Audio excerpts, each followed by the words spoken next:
wasiirka wasaaradda horumarinta caafimaadka Soomaaliland Dr. Xasan Ismaaciil Yuusuf oo maanta soo gaaray magaalada Boorame ee xarunta gobolka Awdal ayaa waxa halkaas ku soo dhaweeyay sidoo wasaaradda caafimaadka gobolka Awdal Dr. Mustafa Muumin Muuse wasiirka ayaa ku sameeyay kormeer ugu kurgalayo xaaladda guud ee isbitaalka magaalada Boorame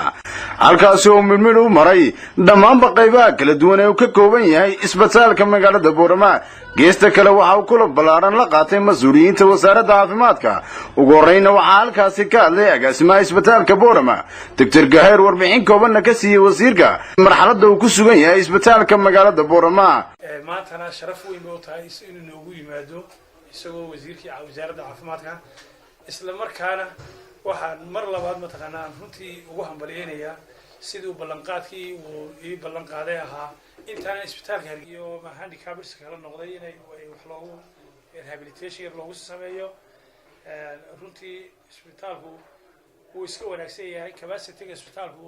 waxa weeyaan ilaa 250 sariirood ayaa sariir u yihiin waxa la yaab leh budgetka loogu talagalay nutritionka qofka iyo hadda wixii la hayo xaaliyan aad u kala fog tahay isaguna waxa halkaasi ka hadlay suduwaha wasaaradda caafimaadka gobolka Awdal Dr. Mustafa Muumin waxaanu ka dhawaajiyay hadalkana kulli wax badan waynu soran doonaa maalmaha aad joogtaan hadii ilaahay raado laakiin maanta waxaan ugu talagalnay maadaama wasiirku oo anaga si gaar ah noogu yimiday inaan ku soo dhaweeyno gobolka wax badan si gooniya iyo si gaar ah waan isku oran doonaa hadii ilaahay raado warbixinta gobolka iyo warbixinta degmooyinkaba iyada oo ritana iyo iyada oo oralaba hadii ay badho waan la share gareyn doonaa laakiin waxa muhiim noo ah imaatinka mugale safarka inta leeg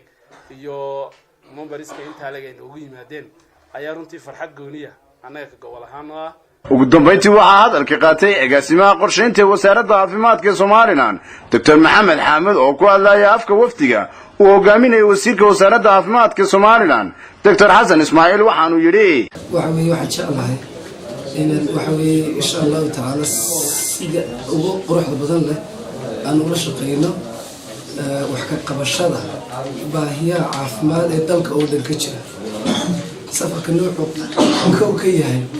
kormeer guud oo dalka oo dhan lagu kuurgalayo oo ka bilaabmay gobolkan Awdal oo la soo socday Hargeysa iyo Berbera iyo Burco iyo Soomaaliya kulli baahido balaaran tahay wadankuna wuu kala duwan yahay meelaha qaarkood liita aad u liita inna waa jiraan meelaha qaarkood baahidiisa gaarka ah waxa weeye waa la ogyahay Hussein Atiye Jama telefishinka caalamiga Universal TV